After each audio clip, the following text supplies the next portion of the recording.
Muy buenos días. Hoy es 22 de septiembre de 2014. Mi nombre es Miguel José Escobar Jiménez, abogado con especialización en Derecho Penal. Bien, retomando un tema importante, voy a tratar en relación con lo del sistema acusatorio, para que podamos comprender algunos aspectos fundamentales o los principios rectores que orientan el sistema procesal actual, la ley 906 de 2004, el nuevo Código de Procedimiento Penal. Se ha dicho reiteradamente por la jurisprudencia de la Corte Suprema de Justicia y de la Corte Constitucional que este es un sistema acusatorio, pero no típicamente acusatorio. Tiene unas modalidades que pues se han tomado como modelo referencial del anglosajón, americano y del corte europeo. Sin embargo, nosotros tenemos un sistema procesal penal acusatorio, pero con unas características específicas. Igualmente se ha dicho que es de tendencia adversarial, no es típicamente adversarial, entiéndase entre las partes, en este caso acusador y la defensa, porque igualmente hay unos intervinientes especiales que se han venido complementando a través de la jurisprudencia de la Corte Constitucional, básicamente con la actuación del Ministerio Público y de la víctima. Son intervinientes especiales, pero bueno, vamos a mirar algunos aspectos fundamentales y mi apoyo también no solamente en estas sentencias de la Corte Suprema de Justicia, que vamos a mirar rápidamente, las cuales menciono de la siguiente manera: la 29.415 del 2009, con ponencia del magistrado Dr. Julio Enrique Socha Salamanca; la 39.886 del año 2013, con ponencia del Dr. José Leonidas Bustos Martínez; la 41.279 del 2013, esta es ponencia del Dr. José Luis Barceló Camacho; y la 48.79 del 2014 del Dr. José Luis Bustos Martínez. Cuatro sentencias importantes que vamos a revisar sobre este tópico del sistema acusatorio. ¿Cuáles son las raíces y el fundamento? Igualmente voy a hacerme referencia a Luigi Ferrajoli en su obra Derecho y Razón, concretamente en su página 561 y a la 500 y siguientes pues de este libro, en la cual pues básicamente habla del sistema acusatorio. ¿Cuáles son las diferencias esenciales? Entonces se ha venido decantando por la jurisprudencia y la doctrina que principalmente tenemos estos, entre otros, estos principios: la separación de las funciones de investigación y de juzgamiento. Segundo, el enfrentamiento con paridad de armas entre el acusador y la defensa. Y tercero, un juez imparcial. Bien, el sistema acusatorio, y para adentrarme en el tema, tomo entonces la obra de Luigi Ferrajoli. En su página 564 de Derecho y Razón dice lo siguiente, leo textualmente, abro comillas: precisamente se puede llamar acusatorio a todo sistema procesal que concibe al juez como un sujeto pasivo rígidamente separado de las partes, y al juicio como una contienda entre iguales iniciada por la acusación, a la que compete la carga de la prueba,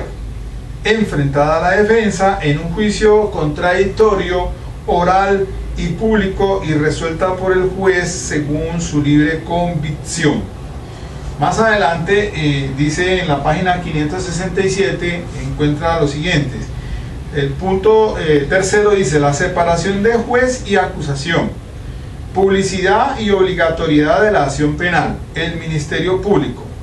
La separación de juez y acusación es el más importante de todos los elementos constitutivos del modelo teórico acusatorio, como presupuesto estructural y lógico de todos los demás. Esta separación, requerida por nuestro axioma A8, nullum judicium sine accusatione, es la base de las garantías orgánicas estipuladas en nuestro modelo teórico SG. Pues bien, haciendo estas precisiones de antemano, a las cuales pues en las jurisprudencias que se han referido en esta exposición, pues la Corte Suprema de Justicia también toma mucho de Derecho y Razón de Luigi Ferrajoli al hablar pues del sistema acusatorio, lo mismo que la Corte Constitucional. Esa separación de funciones de investigación y de juzgamiento se basan pues en el axioma del cual pues dentro de los principios garantistas habla Luigi Ferrajoli. El nullum judicium sine accusatione hace mención a que es nulo el juicio sin acusación, también entendido como el nemo iudice sine actore, es nulo el juicio sin actor. Básicamente en este sistema acusatorio, bajo la égida de la ley 906 del 2004, el cual, teniendo en cuenta pues que el artículo 250 constitucional fue reformado por el acto legislativo 03 del 2002 para dar entrada a este sistema, hace énfasis en que la acción penal está en cabeza del fiscal, que entonces hacemos referencia de que en el sistema inquisitivo, el cual pues, venía, que es el antecesor a este sistema acusatorio, pues regía básicamente en un juez que era el que decretaba las pruebas, era el juez de carácter oficioso, en un sistema casi burocrático, en el que incluso las partes estaban restringidos en esa contradicción y el derecho a la defensa. No en veces hubo asuntos de esa mal llamada justicia sin rostro, que nos rigió por mucho tiempo para combatir el narcotráfico y que fueron de los sistemas inquisitivos más arbitrarios que hubo en Colombia. Un juez sin rostro, una autoridad que uno ni conocía. Pero miren cómo el cambio de 180 grados se ha generado con este acto legislativo 03 del 2002 que reforma el artículo 150 constitucional y con la entrada en vigencia pues, de la ley 906 del 2004 y con todo el desarrollo jurisprudencial de la Corte Suprema y de la Corte Constitucional en relación con este sistema acusatorio. Venía diciendo entonces que la Fiscalía ejerce la acción penal, es la requirente, la Fiscalía es la que tiene el poder para iniciar todo lo que revista características de delito. Sus facultades se centran en eso, en los actos de investigación. Los actos de juzgamiento se centran en un juez de cara al derecho de carácter imparcial. Un juez el cual tiene que estar escindida o separadas los actos de investigación que adelanta la Fiscalía con los actos de prueba que son los que se van a introducir en el juicio bajo los principios de oralidad, de publicidad y de inmediación. Entonces, de cómo se separa esa función de separación de los actos de investigación a los actos de prueba. Y aquí entonces empieza a darse una situación muy importante, y vuelvo y repito el principio del nemo iudice sine actore, es decir, que no va, el único que presentará el escrito de acusación es el fiscal, tal como lo establece pues en la ley 906, presenta el escrito de acusación, da inicio a lo que se va a conocer como la fase del juicio oral. Después pues ya lo sustenta en una audiencia de acusación y seguidamente pues se van a dar los pasos iniciales o previos a lo que va a ser ya de entrada al juicio oral en lo que se conoce como actos de prueba, donde interviene un juez imparcial. Entonces el fiscal, cuando de acuerdo con los elementos materiales de prueba, con la evidencia física o con los informes legalmente obtenidos, pueda establecer con probabilidad de verdad que va a demostrar más allá de toda duda de que esa persona es autora de un delito y se dará su responsabilidad, entonces presenta ese escrito. Él es el que tiene, y lo repito, la carta de navegación de lo que va a ser en adelante en el desarrollo del juicio oral, su teoría del caso para demostrar y tratar de desvirtuar la presunción de inocencia. Esa separación de funciones entre los actos de investigación y de juzgamiento marcan básicamente el sistema acusatorio en el que pues es tan necesario precisar los principios y las garantías que se dan en el desarrollo pues del sistema acusatorio, que es el fiscal el que presentará ese escrito de acusación, entonces tratará de llevar de demostrar la responsabilidad más allá de cualquier duda y llevarle el convencimiento al juez de que esa persona es autor. Bajo el principio de inmediación, entonces se van a trenzar en el juicio realmente lo que se considera una contienda o un enfrentamiento en paridad de armas entre dos, entre el acusador y el defensor.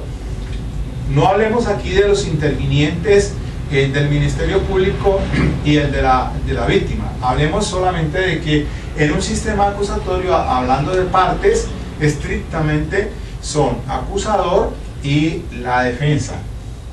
Ahora, este juez imparcial, mire que tiene la importancia de la figura, se da en desarrollo del mismo artículo 5 como un principio rector de la ley 906, cuando dice lo siguiente, dice imparcialidad.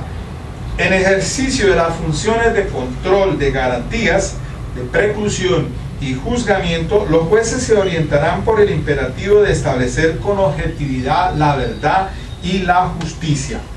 De manera pues que allí se da el principio rector bajo el cual ese juez debe ser completamente imparcial, no debe tomar partido ni por el ente acusador ni por la defensa, y menos el Ministerio Público o la víctima. El juez imparcial, bajo este sistema acusatorio del artículo 361, establece que en ningún caso el juez podrá practicar pruebas de oficio, y fue precisamente la sentencia C396 del año 2007 quien declara, se refiere sobre la constitucionalidad del artículo, y entonces considera de que efectivamente este juez, bajo los presupuestos o principios que orientan el sistema acusatorio, debe ser un juez imparcial, no debe tomar partido ni por el uno ni por el otro. El juez de conocimiento, solamente bajo el principio de inmediación, entonces tendrá iniciado el juicio oral, la persona que está para determinar y la responsabilidad pues será el juez, pero bajo esos principios de imparcialidad. Entonces no podrá practicar pruebas de oficio. Ahora, aquí la sentencia C396 del 2007 sí dice que el único y de manera excepcional el que lo puede hacer es el juez de control de garantías. Y eso que para determinar o darle desarrollo a esas audiencias que se piden en función pues del control que debe ejercer como juez de garantías, es la excepción. Y la Corte Constitucional dice pues que entonces este juez imparcial pues mal haría si por ejemplo en la audiencia preparatoria el juez de conocimiento entra a tomar partido por alguna de las partes, no, solamente estará para resolver todo lo que tenga que ver con pertinencia y admisibilidad y de lo que se va a llevar por cada una de las partes al juicio oral en su teoría del caso, tratando de demostrar las pretensiones. Entonces, el juez en la audiencia preparatoria tiene un papel preponderante garantista de que va a resolver entonces las solicitudes probatorias que hagan las partes y también los intervinientes especiales, a efectos de que va a entrar al juicio, es decir, va a ser un papel de depuración en esa audiencia preparatoria para establecer entonces, de acuerdo con la pertinencia y la admisibilidad de los artículos 375 y 376 de la ley 906. Bien, vamos entonces a adentrarnos un poco en materia pues del estudio de estas sentencias de la Corte Suprema de Justicia, pero comienzo por la número 3, que es la 41.279, que es del año 2013. Básicamente para mirar un aspecto fundamental, y es el de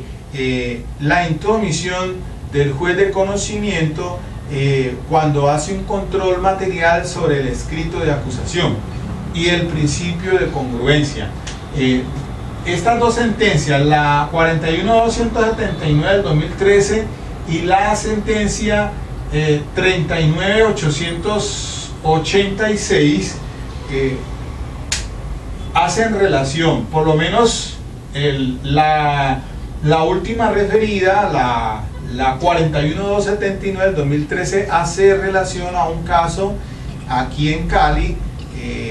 donde el juez 21 penal con funciones de conocimiento, juez 21 penal del circuito con funciones de conocimiento, absolvió a dos personas que estaban siendo sindicadas de un delito de porte de arma de fuego, tráfico y porte de munición, en la que se movilizaban en un velocípedo, y de cómo entonces a una persona llamada de nombre o de apellido Quilindo, del cual me acuerdo más, a Quilindo, que iba de parrillero, cuando lo capturan, le encuentran dentro del bolso un revólver, y el escrito de acusación entonces se hace desde que tiene una referencia a unos hechos fácticos y una adecuación jurídica, se hizo referencia desde la misma imputación, y en el escrito de acusación igualmente quedó plasmado dentro de esos hechos fácticos cómo fue qué es lo que pretendía la Fiscalía llevar a demostrar el juicio: el porte de armas a esta persona que iba de parrillero, y cuando la policía lo captura le encuentra en el bolso un revólver. Igualmente, quien iba conduciendo la moto también es aprehendido, y a los dos entonces se les lleva a juicio como coautores por coautoría impropia, en relación con el asunto única y exclusivamente por el porte de armas.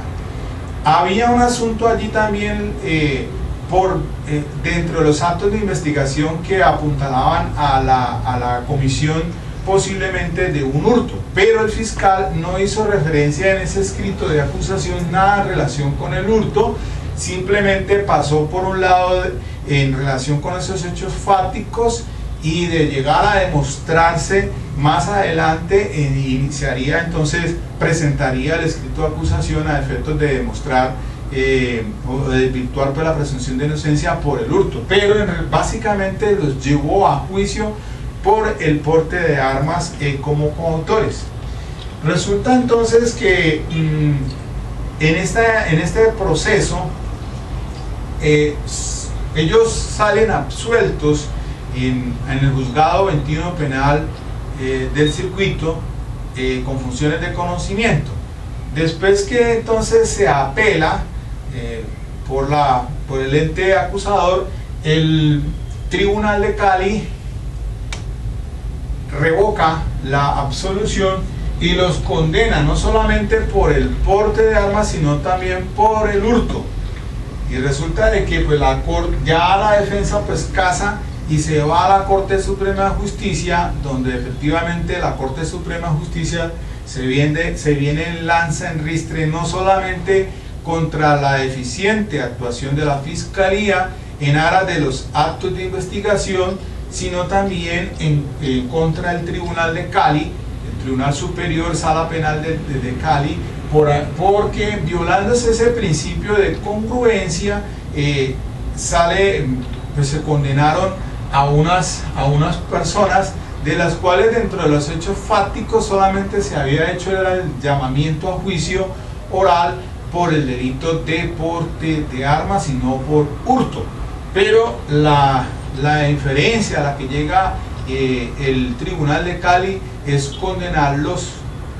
por el delito pues también de hurto. Lo más patético y lo más contradictorio del asunto es que Quilindo,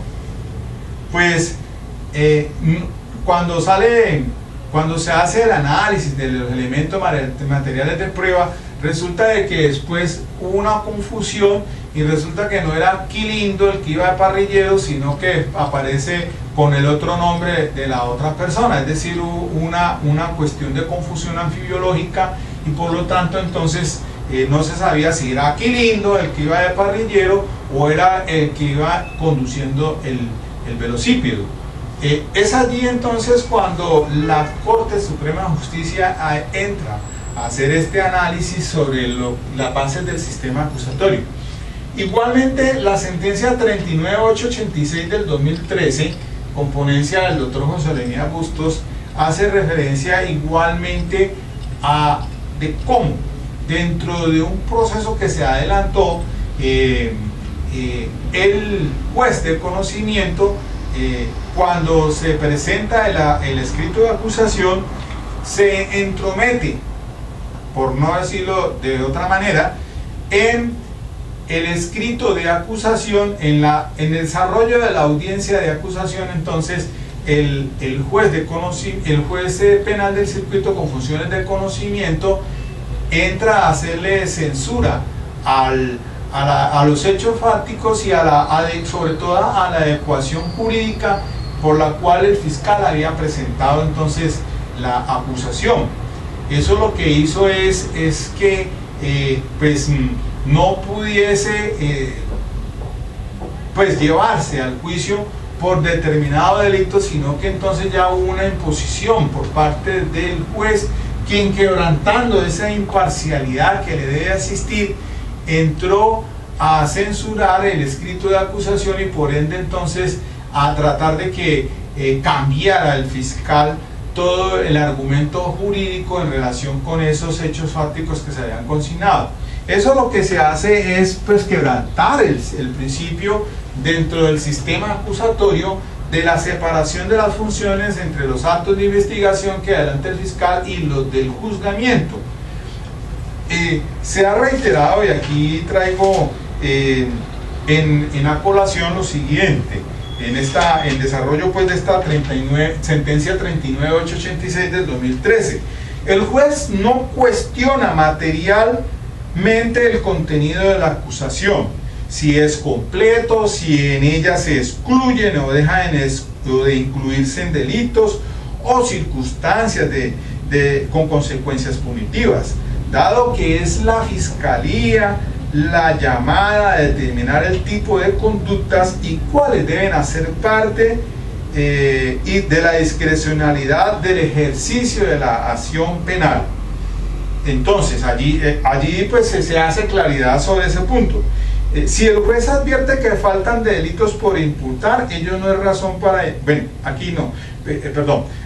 dejemos hasta aquí nomás, solamente esta parte, porque ahora vamos a mirar otro aspecto también esencial al cual pues iba a hacerme referencia, de cuando el juez puede invalidar la aceptación de un hecho por el procesado, y miramos esa parte importantísimo también en relación cuando se aceptan cuando hay un allanamiento en la formulación de imputación o posteriormente. entonces de cómo si puede el juez tomar pues partido en el asunto e invalidar ese acto procesal de allanamiento si se están violando algunas garantías fundamentales, o no lo debe hacer. Pero básicamente entonces aquí hago referencia a que el juez entonces no puede inmiscuirse. Él no tiene por qué hacer un análisis, ni tiene por qué cuestionar materialmente el contenido del escrito de acusación. Es un asunto que solamente le atañe al fiscal, porque dentro de este principio del sistema acusatorio de que en nemo iude sine actore, se ciñe esa que el fiscal que tiene el ejercicio de la acción penal es el único que va a presentar el escrito de acusación. Y mire, la Corte Suprema de Justicia ha dicho que esto es un acto complejo que va desde la formulación de imputación. La acusación es un acto complejo, va desde la imputación, el escrito de acusación, la audiencia de acusación, y posteriormente, después del debate probatorio, finalmente cuando ya se alega o se llega a los alegatos. Que la calificación jurídica sí la puede modificar en cualquiera de esos actos el fiscal, sí, pero esos hechos fácticos tienen que ser inmutables, en un núcleo básico esencial en todas esas fases. A mí no me pueden por lo menos llevar, por ejemplo, por unos hechos fácticos por el apoderamiento de un bien inmueble y que resulte después juzgado por estafa, porque rompe contra todo núcleo básico de esos hechos fácticos. Entonces tiene que haber un todo inescindible en todas estas fases sobre la acusación, para que podamos decir que es inmutable, no puede cambiar. Lo que sí puede cambiar es la denominación jurídica. Incluso el mismo juez posteriormente puede condenar por un delito de menor rango, tratando pues de salir más favorable la situación para el procesado, y lo puede hacer el juez. Pero no, lo que no se puede ir es de menor a mayor. Entonces vamos viendo de cómo en esta sentencia pues decía la Corte Suprema de Justicia, entonces hace la censura y casa la sentencia, porque realmente pues el juez de conocimiento desbordó esos límites dentro del sistema acusatorio, porque si él no tiene por qué inmiscuirse en ese acto que es la presentación del escrito de acusación y dentro del desarrollo de la audiencia de acusación, no tiene por qué decir si le falta, le quita, le pone, porque entonces lo que está tomando es partido y se vuelve un juez parcializado, en el que rompe con el esquema del acusatorio de la separación entre esos actos de investigación y el de juzgamiento. Ahora, les iba a decir lo siguiente: si el juez advierte que faltan delitos por imputar, ello no es razón para invalidar la aceptación hecha por el procesado, ya que corresponde a la Fiscalía resolver la situación relacionada con los otros posibles delitos. Dice, la Fiscalía, siendo la titular de la acción penal de la acusación y de la prueba, es la gerente, de su condición de parte. Entonces quiere decir pues que el fiscal, pues, que es el gerente de la acción penal y de la prueba, es el único entonces que tiene las razones para motivar el escrito de acusación, de si lo presenta o no, o pide una preclusión. Entonces el único que puede activar el mecanismo para que se inicie el juicio oral es el fiscal. Antes de eso, pues entonces, si él considera que no va a desvirtuar la presunción de inocencia, pues presentará entonces una preclusión ante un juez de conocimiento también, a efectos de no llevar a esa persona al juicio. Pero si presentado el escrito de acusación, lo que debe seguir adelante el fiscal, a no ser que retire o piense retirar el escrito de acusación porque haya un preacuerdo firmado por las partes y entonces se vaya a una terminación anticipada. Ahora, mire, se dice que el artículo 293 ni el artículo 351 permite que el juez haga un control sobre el escrito de acusación. El 293 dice que es el acta que recoge la aceptación de la imputación equivale al escrito de acusación. Y el 351 tampoco autorizó al juez para que realice control material de la acusación contenida en una aceptación de imputación. Es decir, que una vez se acepten los cargos, solamente el juez lo que debe revisar es si estuvo libre, consciente, voluntaria, si no hubo ninguna presión. Si la persona acepta cargos en la formulación de imputación, pues inmediatamente se va como un escrito de acusación y no lo puede invalidar, porque hay dos artículos que son el 351 y el artículo 10, que es el principio rector. Dice el principio rector que efectivamente dice: el juez podrá autorizar los acuerdos o estipulaciones a que lleguen las partes y que versen sobre aspectos en los cuales no haya controversia sustantiva. Habla de acuerdos o estipulaciones. Una cosa son los acuerdos y otra cosa son las estipulaciones probatorias, sin que implique renuncia de unos derechos constitucionales. Lo mismo entonces pasa cuando el artículo 351 establece que efectivamente esos acuerdos obligan al juez, salvo que se violen garantías fundamentales, entonces podrá invalidarlo. Dice 351, inciso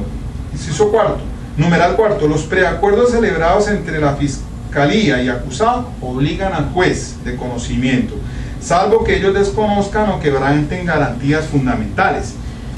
Sí, ciertamente podrá invalidar un acuerdo o un preacuerdo el juez de conocimiento cuando se violen derechos fundamentales, especialmente los de las víctimas. Si por ejemplo están preacordándose, dándole beneficios que no corresponden con el principio de legalidad, pues obviamente que lo invalidará el juez de conocimiento en esos casos, única y exclusivamente. De hecho, pues entonces no puede ejercer un control material ni sobre el escrito de acusación y tampoco entonces en relación con los acuerdos. Si se llegó a la aceptación de los cargos, entonces, o el allanamiento, pues inmediatamente lo que viene es ya eso configura un escrito de acusación y por ende entonces él no puede referirse al mismo, sino solamente para determinar si hubo un respeto por las garantías de no autoincriminación o que no hubo presión, o que si fue libre, que se estuvo debidamente asesorado por la defensa. Esta sentencia, ahora, las otras sentencias 29.415 del 2009, con ponencia del doctor Julio Enrique Socha Salamanca, pues hace referencia a un caso donde un juez, quebrantando con este principio de la imparcialidad, le hizo la tarea al fiscal y a la defensa, es decir, empezó con interrogatorios que no estaban autorizados.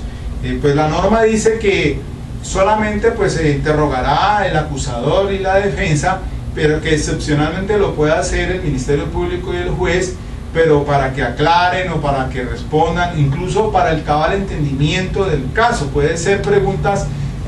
dirigidas a eso, pero la Corte Suprema de Justicia sí dice que en esos casos lo mejor es que el juez se ponga al margen, a efectos de evitar parcializarse, porque muchas veces si el juez dentro de un interrogatorio, si le queda faltando algo al fiscal, entonces si lo empieza a introducir con interrogatorios, está parcializándose con el caso de la fiscalía. Y también cuando es la defensa, entonces hacer preguntas que están fuera de toda posición porque se le quedó a una de las partes, lo que hace entonces es formar un desequilibrio frente a este enfrentamiento con paridad de armas entre acusado y la defensa. Se está poniendo de lado de alguno de las partes, y lo que hace entonces es quebrantar ese principio. Y la Corte Suprema de Justicia, pues después de un análisis muy interesante aquí en esta sentencia 29.415 del 2009, pues llega a esa extrema conclusión de declarar es la nulidad del proceso, porque en ese evento entonces tenía que se había quebrantado, cambiar ese juez y comenzar nuevamente el desarrollo del debate probatorio, porque pues ya estaba contaminado. Es una sentencia muy importante frente a este tema del juez imparcial. Y la sentencia 40.871 recientemente del 2014 es una providencia igualmente de especial importancia, donde se dice que los jueces de instancia hicieron un control material de la acusación al negarse a aceptar el segundo preacuerdo y la aceptación de cargos realizada en la audiencia preparatoria. Es decir, vuelve y toca el tema del control que no debe hacer el juez de conocimiento, porque eso va en contra pues de que el juez de conocimiento no puede entrometerse pues en relación con ese control frente al escrito de acusación. Dice la Corte en otra sentencia, la 41.375 del año 2013, dice: en estas condiciones ha de entenderse que el control material de la acusación, bien sea por el trámite ordinario o por la terminación anticipada de la actuación, es incompatible con el papel imparcial que ha de fungir el juez en un modelo acusatorio. Es decir, que entonces el juez de control de conocimiento no puede ejercer un control material de la acusación, si bien es cierto, porque él debe fungir dentro de un sistema completamente imparcial en un modelo de tipo acusatorio. Pues bien, en esta última sentencia que refería a la 48.79 del 2014, entonces se vuelve otra vez al tema de que el juez no puede ejercer un control material de la acusación del fiscal, excepcionalmente a actuaciones que de manera grosera y arbitraria comprometan las garantías fundamentales de las partes e intervinientes. Es decir, en esos casos sí puede el fiscal, el juez de conocimiento, podría entonces ejercer un control solo y solamente cuando se violen garantías fundamentales de las partes intervinientes. Se respetará entonces el principio de legalidad cuando el fiscal adecua la conducta en correspondencia con su tipicidad plena, pero la enmarca en un delito relacionado de menor pena con miras a disminuir su consecuencia punitiva. Bien, entonces ya pues revisadas estas sentencias de la Corte Suprema de Justicia, entendemos un poquito más el papel dentro de ese sistema acusatorio que le corresponde al juez de conocimiento. El juez penal del circuito, en estos casos normalmente el juez penal del circuito, con funciones de conocimiento, pues hace gala de que debe ser un juez imparcial, de cómo entonces se debe respetar entonces las separaciones entre esas funciones de actos de investigación y los de juzgamiento, y que en desarrollo del juicio oral pues debe haber entonces un enfrentamiento bajo el principio de igualdad de armas, que solamente debe trenzarse entre el acusador y la defensa. Mire que es importante establecer nosotros estos desarrollos jurisprudenciales que pues al principio del sistema no se tenían. Como aquí en la Corte Suprema de Justicia dice, por ejemplo, dentro de una de estas actuaciones en la que el juez de conocimiento ejerció un control material sobre un escrito de acusación, y entonces al invalidar y un juez de conocimiento que dejó sin efectos desde la formulación de imputación, y entonces ¿qué pasó con el detenido? Si se deja sin efecto desde la formulación de imputación, entonces ese juez de conocimiento dice: no, es que la detención que se ordenó por un juez de control de garantías fue un acto posterior a la formulación de imputación, y por lo tanto entonces que sea un juez de control de garantías el que entre a determinar si sigue o no sigue detenido. Y fueron unos problemas pero profundos, los cuales al inicio del sistema, por lo menos en esta sentencia del 2009, en la que se refiere básicamente a este aspecto en el que pues ese juez dejó o invalidó esa actuación desde la formulación de imputación, y que generándose entonces consecuencias jurídicas inconsistentes, porque algunos decían, bueno, sí, efectivamente debe ser otro juez de control de garantías el que resuelva si sigue o no sigue detenido, sí, que sí era el juez de conocimiento el que tenía que tomar decisión en eso, y así. Eran situaciones encontradas porque el sistema, pues como tal, concebido de tal manera, no permitía pues entonces ninguna salida jurídica en relación con estos tópicos. Y ya la Corte Suprema de Justicia a estas alturas, ya hoy 22 de septiembre del 2014, en su desarrollo jurisprudencial, pues precisamente en esta última sentencia, la 4871 del 2014, resuelve un asunto que se había presentado allí justamente por esa decisión de un juez de la República, el cual pues fue judicializado por delito de prevaricato y también por privación ilegal de la libertad de esta persona. De cómo entonces ese juez en ese momento, si bien es cierto, obró el no con dolo, porque pues no tenía esa posición jurídica, se la tomó fue en su libre convicción, y por lo tanto entonces no prevaricó ni cometió tampoco una privación ilegal de la libertad. Él sale absuelto porque le precluyen al juez de la República, en ese caso lo favorecen precisamente porque se dice de que no, pues no era una situación dolosa, y se obró frente a un error de tipo. Entonces solamente en el evento de que sea culposo es que se debe sancionar, pero como el prevaricato pues no es un delito, no contempla la posibilidad de la culpa, sino que es doloso eminentemente, pues entonces en ese caso había que absolverlo naturalmente al juez. Pero mire todo lo que generó ese juez de conocimiento, quien tomó postura en relación con ese escrito de acusación, y que se invalida la actuación y retrotrae todo el asunto, dejando con situaciones jurídicas bien complejas por resolver. Ya la Corte entonces ahonda en ese aspecto y hace una claridad sobre estos asuntos. Entonces quería hacer esta exposición referido a los principios del sistema acusatorio, para que podamos entonces adentrarnos de pronto en otros temas más adelante, como son otros principios del sistema acusatorio. Por ahora dejemos aquí nomás, hasta otra ocasión.